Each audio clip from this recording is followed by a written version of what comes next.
sir, how you decided to start sending pizza overseas. On a Friday night, one evening, my son and I were eating Chicago deep dish pizza, Uno's. Okay.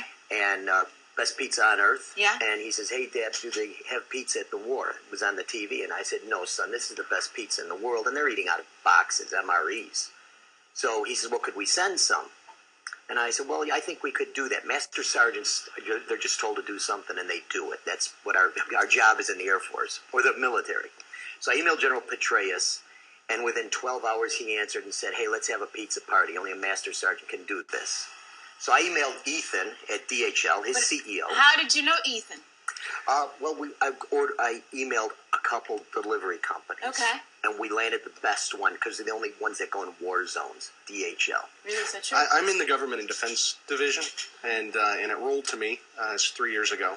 We're the international specialist, and dealing with the day-to-day business side of the house, we do it. But going into the conflict zones and the more challenging places, needless to say, with frozen pizzas that have to be cooked once they get there, re-icing in 140-degree weather, it's quite a bit more challenging. But I'm an Air Force veteran myself, and really? The opportunity to support the troops was something that we wanted so to now invest in. the notion is that on the 4th of July, every troop, now where are the pizzas going? We're sending 6,000 pizzas. To where? To Afghanistan, all the furthest operating bases, they're called FOBs, and then out from there to the camps. The FRTs. General Petraeus said the guys the furthest out get the pizza, and they can pretty much cook it on the hood of the truck because it's par-baked and cryo-frozen, all natural ingredients. So and what does that mean? It just needs to be heated? Browned, yeah, heated and browned.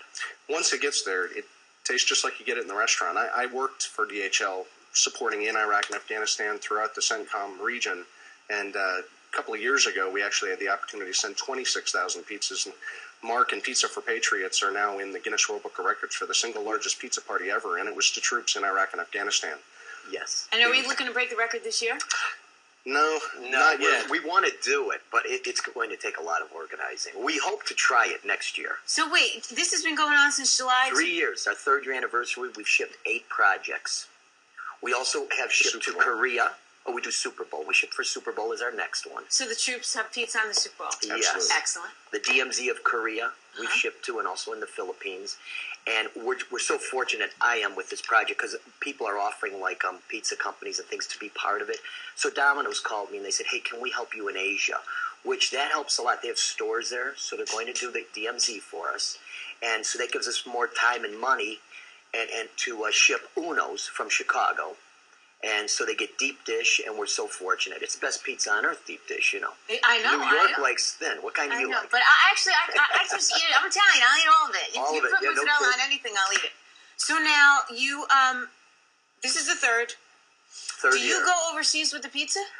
One time I was supposed to, and a sandstorm hit Ethan, and I was He was stuck in Bahrain with me, and it was the way that it worked. There was 5 days of solid sandstorms, so and never made it in. The pizzas were there. Frank Guerrera, the CEO for Uno's, had joined as well that time. So I was able to drag him around the desert, but I couldn't get him in country. Ethan, why did DHL decide to get involved in this? DHL's been in Iraq. We were literally the first commercial aircraft to land once the official announcement of the 90-day war structure had ended. We support the mail contracts. We've done over 500 million kilos of material movement for the military in support of contractors, the defense industry. We have the capability to do it and the opportunity to give them a taste of home. Having lived there and worked there myself, been in conflict environments for when I was in the service, the opportunity to taste something that's not out of a cafeteria, something that really tastes like home, it makes a big difference.